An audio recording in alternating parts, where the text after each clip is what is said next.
Good morning and welcome to BBOC Live. This is the college football playoff betting preview live show. It's 10:30 a.m. Eastern. I'm Stuckey, and joining me as always, my fellow BBOC co-hosts Colin Wilson, Mike Calabrese, and the one and only Mr. Brett McMurphy. As you might expect, today we will cover the three remaining first round college football playoff games. We will give our thoughts, best bets, and go through each one. Before we do get started, though, if you are watching on our YouTube channel, make sure you hit that subscribe button. Really do appreciate that. Helps us out. Also, if you want access to all of Action's Pro projections, make sure to sign up for our annual subscription that is currently on sale. Access includes exclusive player prop picks from Sean Kerner and other members of the Action Analytics team.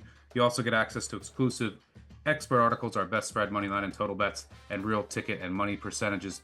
To sign up, visit actionnetwork.com/pro today and use code BBOC20 at sign up. One more time, that's BBOC20 at sign up for $20 off. Gentlemen, before we get into the first game here, we had our first college football playoff game last night. I'll go around the horn. Any key takeaways or just observations? I for one, thought it was pretty cool to have these games on campus. It'll be a cool sight once again today. The hot takes. This is what I also said. The hot takes after every single game are going to be exhausting. Just the SEC, these teams would have won. Indiana deserved to be in. They got beat handily. We've seen teams get beat handily all the time in the college football playoff. It doesn't mean that they didn't deserve to get in. I mean, Tennessee gets blown out. We're going to say they shouldn't have been in. That gets exhausting. It's going to be exhausting all weekend. But Colin, I'll go to you first. Any key takeaways? People forget that Cincinnati and Washington have been like 17-point dogs in the playoff before. I mean, listen, last night, I mean, Notre Dame's been blown out every single time they got into the playoff before. exactly. I mean, it's no big surprise. I think I think the instant take was, I've never seen Kurt Cignetti be so conservative. How many times do you have to get into Irish territory and not try something except punt? So I think that was it. As far as the crowd is concerned, electric. I hope they don't take this away. I know Brett would know more about this than me, but I hear rumblings like if they don't sell out these home games and bowl officials are going to want to move, whatever. I don't know about that aspect. All I know is this is one of the most electric things I've ever seen in our sport. Yeah, Google me, I punt. That was a horrific game by Cignetti.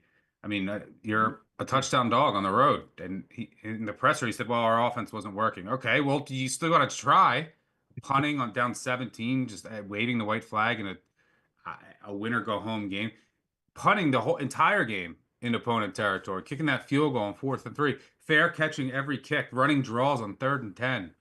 Just a pathetic game from Cignetti and that staff. Brett, any key takeaways from you? Stuck. You sound like somebody that had an Indiana ticket, but I agree with what you're saying with Cignetti. For somebody that's Saban said, "quote talk shit." Yeah, he did not back it up.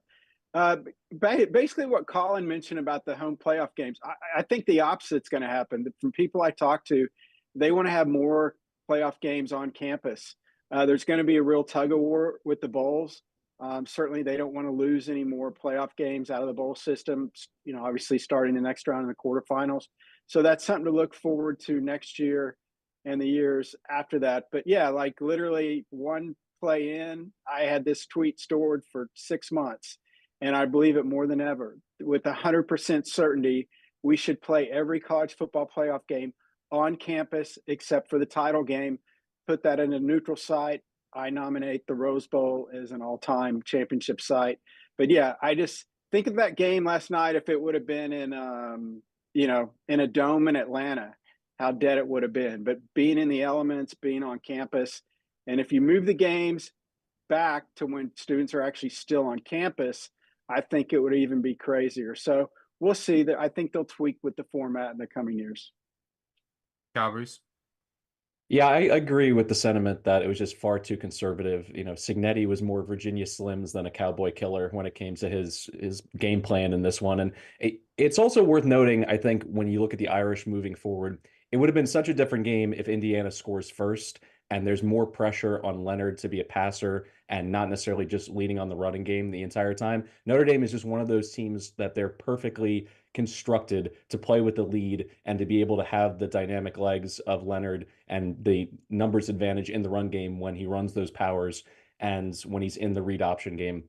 I just think the Irish are one of those teams that could potentially get exposed if they have to come from behind. So in a lot of cases with these games, you're looking for live action, you're looking for live numbers. I think if they fall behind early against Georgia, I could see the roof collapsing in on them after this whole narrative that, man, they looked phenomenal. Indiana didn't deserve to be there. That's how quick the narrative can switch from round to round in this college football playoff.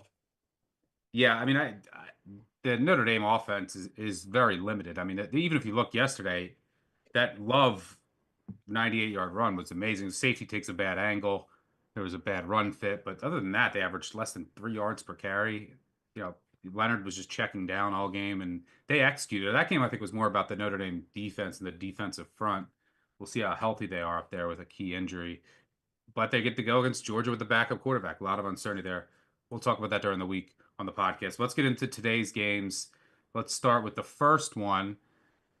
And we're going to go to Happy Valley, where SMU will head into the cold to take on Penn State. Penn State, a little over a touchdown favorite here. I'll throw out a quick prop. Look, Nick Singleton over reception yards. I think there's going to be a lot of attention on Warren. I'm not sure SMU will be able to stop him. But you have to remember there's also no Bo Pribula snaps at all here. So in like short yardage situations, there's a couple snaps that are going to be out of the game. But I think most importantly, Kotelnicki will have things drawn up for Singleton, who I think will have advantageous matchups in this game. You want to get him the ball in space, and I think Penn State will do just that.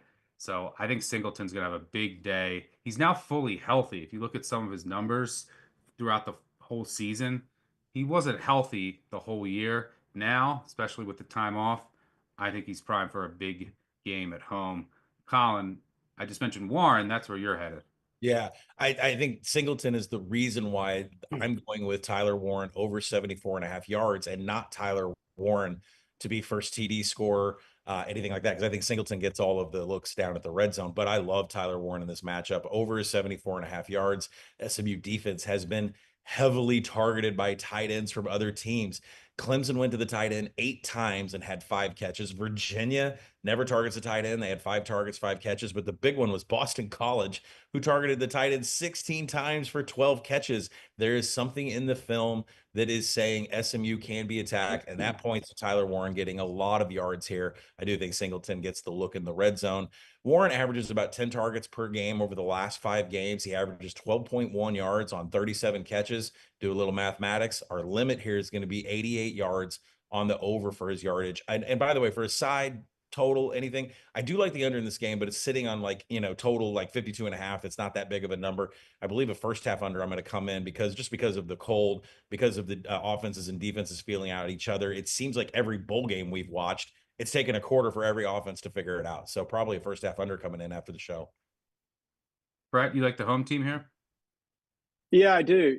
First off, I'd like to thank all the SMU fans who sent me Christmas cards after I broke the news SMU was in the playoff a week ago Sunday. And also thanks to that one booster who shipped me a Trans Am. That was a nice touch. As much as SMU fans love me for breaking the news that they are in the playoff, I'm afraid it's going to be a short stay. I like Penn State a lot. The Nittany Lions are more battle-tested. They played the tougher schedule. They have the 2 losses by a touchdown. The current number 1 Oregon and number 8 Ohio State. Despite playing the tougher schedule, Penn State has the better offense than SMU in yards per play.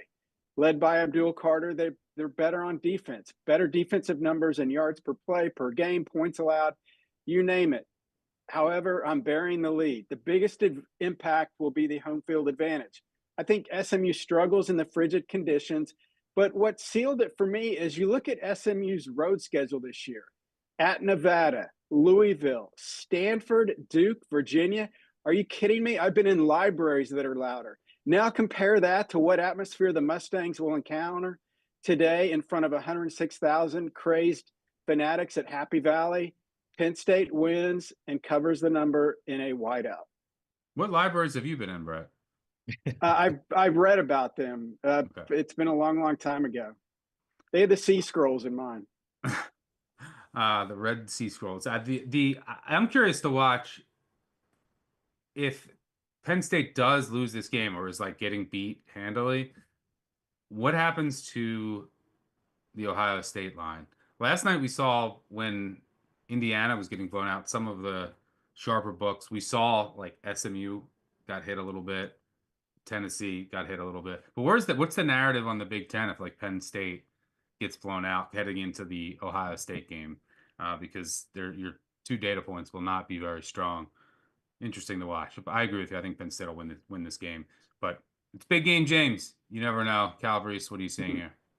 Yeah, I'm looking for a better number, a live number, if SMU can score first, because I envision a slow start for both of these teams. And I don't think Penn State is going to be blitzing very much because that's a fool's errand against Kevin Jennings. You can make a strong argument that he is the best quarterback in the entire country when facing the blitz, completes over 70% of his passes, 11-1 touchdown to interception ratio, over 10 yards per attempt. So I think they're going to sit back, not put their corners on an island, which is going to make it difficult for SMU to hit explosives. But Brashard Smith is the key for SMU potentially grabbing an early lead, because his only comp that Penn State played this year was Woody Marks, who had 155 total yards against the Nittany Lions. They used him in the pass game. He went over 100 yards rushing as well. So if SMU scores at all, a field goal touchdown, I want to hop in on a number under 7 in terms of what Penn State's laying, because I really believe in Tom Allen and his defensive staff to make adjustments at halftime and absolutely shut down this SMU attack in the second half. They haven't given up a third quarter touchdown the entire season.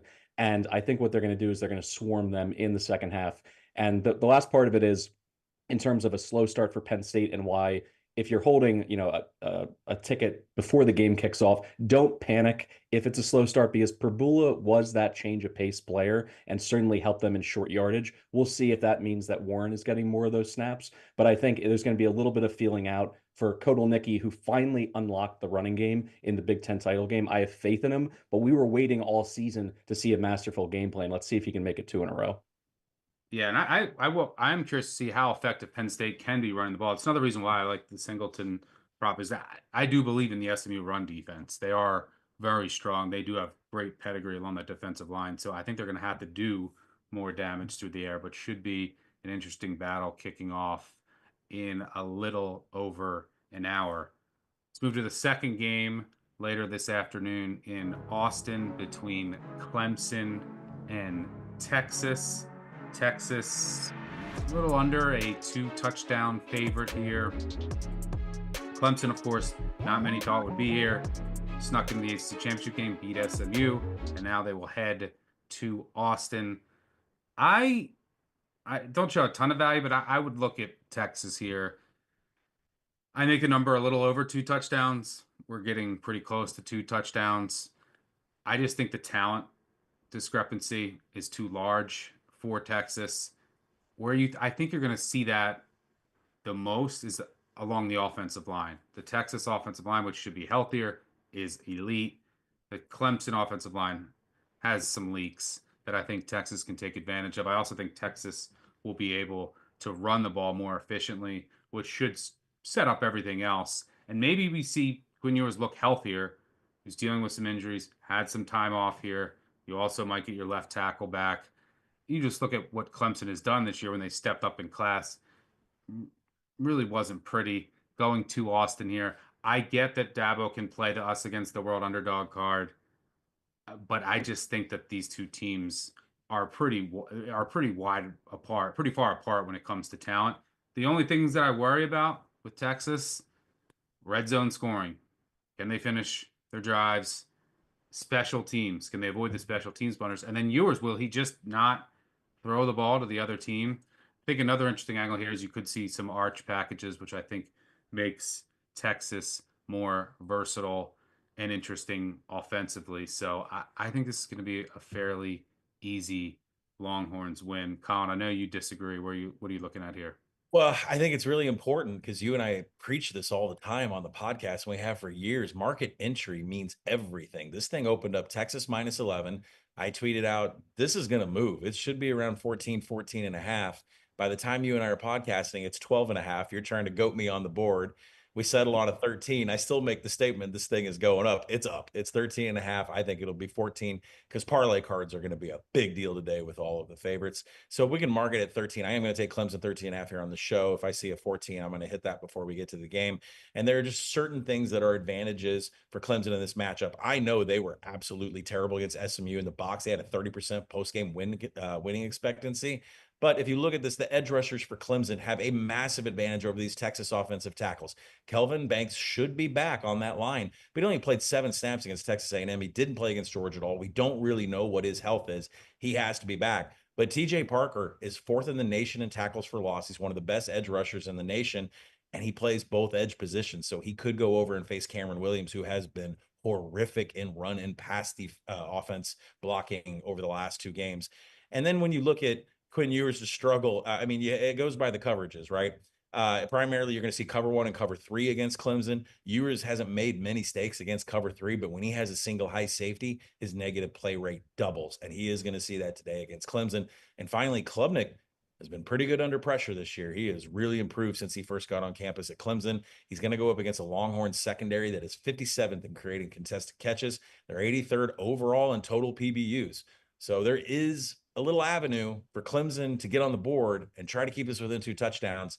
But this is all about market entry, and I'm waiting as long as possible to get 2 TDs. Brett Collins completely changed his tune. I told him before the year, Clemson's winning the ACC. All he did was preach SMU. Now he's fading SMU and backing Clemson. Is it horns up or horns down for you? I agree with you, Stuck. Sorry, Colin, I love you, but you're wrong on this one. Forgive me, but I did a little research for this one. And Stuck, you kind of mentioned it when you talked about talent. Looking back at the 11-year history of the college football playoff, which most of it was pre-transfer portal, nearly every game was won by the team with the most talent based on the annual recruiting rankings. That's pretty simple. I know the team with the best players won. In each of the last 3 years, Texas has had the higher ranked recruiting class over Clemson each year. Also, Texas has the advantage of actually taking advantage of that transfer portal. So the talent gap has gotten even big. Speaking of big, you guys mentioned it, Kelvin Banks, their stud tackle, expected to return. I think that'll be a huge for the Longhorns offense. And while Texas doesn't have any top 25 victories, it does have 4 wins against teams with winning records. Clemson is 2-3 versus teams with winning records. Both teams, we know, lost to Georgia. But when you look at Clemson and Stuck, you mentioned this when they step up in competition.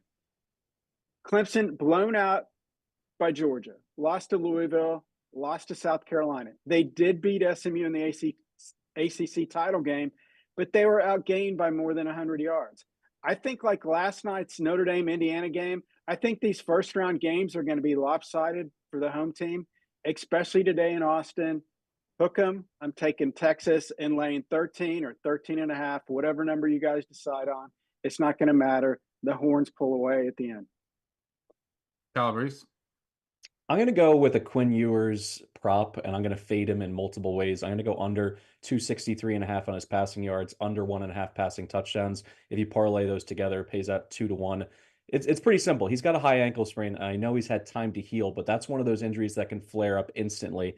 And yes, he has his left tackle back, but he also is dealing with a bum ankle. So I think there's an opportunity for Clemson to get after him, and that's what the Clemson defense can do. They have the down linemen to be able to generate pressure without necessarily blitzing all that often, and they're top 30 in success rate against the pass. Where's their weakness? Where's Sark going to look to punch holes in this defense? Certainly in the running game. They're outside the top 65 in rush success defense, defensive line yards, and stuff rate. The issues are there.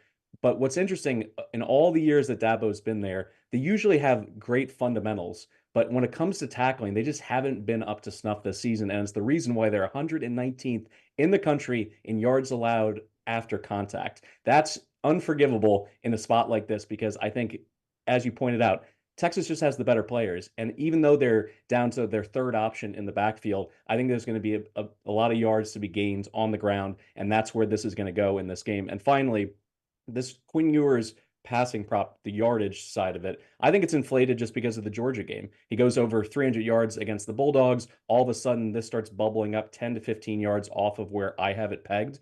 And when you look at his performance against other ranked teams in October and November, he played 4 of them. 229 yards per game through the air, 7 touchdowns, 5 interceptions. So I like that Colin also sprinkled in the coverages that Quinn likes to throw into. This is not one of those situations. So I think Sark is just going to lean on the running game and the short passing game. So 263.5, I think, is too rich. I'll go under on Quinn Ewers. Yeah, I don't mind that. You could get some more arch packages as well. And I do agree. I think that this Clemson run defense is extremely vulnerable. And I think Texas will be able to take advantage and will, and if they build a lead, they can continue to lean on that run game. Looking forward to that one. But we do have one final game to get to in prime time. We're going to Columbus, where Tennessee will travel a bit up north to take on Ohio State. Ohio State bouncing around 7.5 point favorite here. Before we share our thoughts, here's what Johnny Manziel had to say from a conversation earlier this week I had with him. Can Ohio State bounce back from that devastating Michigan loss and cover this number, or will Tennessee keep this close with a shot to pull off the upset? Who do you like, Johnny? I like Tennessee in this game. I think obviously with their run game, they're going to have to be able to pound the ball. It's obviously going to be cold. They're going to need Nico to make just enough plays in this game to be able to get them through. I think their defense obviously has to play really physical against what's a really good receiving core from Ohio State. But Ohio State kind of limping in here off the last week of the season. So I like Tennessee in this game, and I think they'll have a chance to win this game outright as well. All right, thanks, Johnny. I'm going to side with Ohio State here. And I think I might be the only one that likes Ohio State in this game. I haven't seen anyone else make a case for Ohio State. This Tennessee team, they're just, has anyone watched them in their true road games this year? Has anyone watched this offense? I don't trust them at all. I also still don't trust their secondary. Now, there are questions in this game. I am worried a bit about the start for Ohio State. They're just how fragile they are. If they get off to a slow start, the offensive line, they're probably going to be making some changes going into a college football playoff game. That's not ideal against this defensive line. What will the play calling look like? I think it should be a lot better. I think it will be, they're not just going to try to run into a wall like they did against Michigan. So I think you're going to see them come out here, maybe use a bit more tempo, throw the ball. There are some questions, but I'm not a believer in this Tennessee team, and I just show value in this number on Ohio State. Super interested in how this game starts, though, because I think that dictates how it finishes. But I like Ohio State, especially at -7. Colin, what do you see here? Yeah, you and I are going to be head to head on the board for about 7 hours straight this afternoon after what happened last night. So it's going to be fun. You and I talked about the under. I still like a lot of unders in a lot of different ways. First half under is in the book. We got it in the app too. So let's go to a prop. I'm going to do Dylan Sampson over 92.5 rushing yards. He's eclipsed 100 yards in 7 straight games against SEC defenses. There's just no signs of him slowing down right now. In his last 4 games, he's averaged 4.3 yards after first contact. This is a Tennessee offense. It's run first. That wide split stretch spread that you've seen from Josh Heupel is really all about Dylan Sampson running the ball. Power run concept is what they use constantly, and that is a problem for an Ohio State defense that gives up an explosive on the ground 1 of every 4 attempts against power run concepts. Also, look at the line yards on these two teams. The Tennessee offensive line, much better in run blocking than they are in pass blocking. They're 9th in line yards. Ohio State defense, outside the top 50 in line yards. They can get pushed around here. So you got to watch out for, the Buckeyes are 53rd in broken tackles. That matters at the second level. If Dylan Sampson is able to get to the linebacker in the secondary level, I think there's a Sampson long run in the forecast here. But because his average against SEC competition is over 100 yards, over 92.5 rushing yards, play here on Dylan Sampson. Brett, you're passing, but I'll just make you pick a winner. Who wins the game? Ohio State. All right, Calabrese, finish us up. I'm going to go Tennessee first half money line at nearly 2-1. Slow starts, as you mentioned, Stuck, have been plaguing Ohio State. If you look at the first quarter in their last 4 performances, they have 10 total points. Look at the schedule. They drew Northwestern and Purdue in that stretch. So alarm bells are going off against a Tennessee defense that has game planned so well the entire season. They've given up the second fewest amount of points in the first half in the entire country, 6.4 points in the first 30 minutes of games. And I think the blueprint has been provided by Oregon, by Michigan. You punch him in the mouth, you run the ball. And I love Collins' play because Dylan Sampson is an absolute beast. He's got the second highest elusive score of SEC running backs. He runs through contact. It is a problem for Ohio State because of the veer and shoot. They're going to spread you out. There's only so much you can do and so many defenders you can put in the box when they have their wide receivers next to the sideline. So I think this is a big game for Dylan Sampson. Maybe he pulls an Ezekiel Elliott in the shoe and puts the whole team on his back as Elliott did 10 years ago for Ohio State and, drag them all the way to the national championship. I think Sampson is that kind of player. I'm sprinkling on the money line for the game, but I think more value is at 2-1 in the first half. Yeah, and I can see it. If Ohio State goes 3 and out first couple of drives, that's definitely what concerns me. But SEC fans, I better see you tweeting Tennessee didn't deserve to get in if they get blown out in this game. Strength of schedule was bad. Look at their schedule. They lost at Arkansas. Not really impressive all season.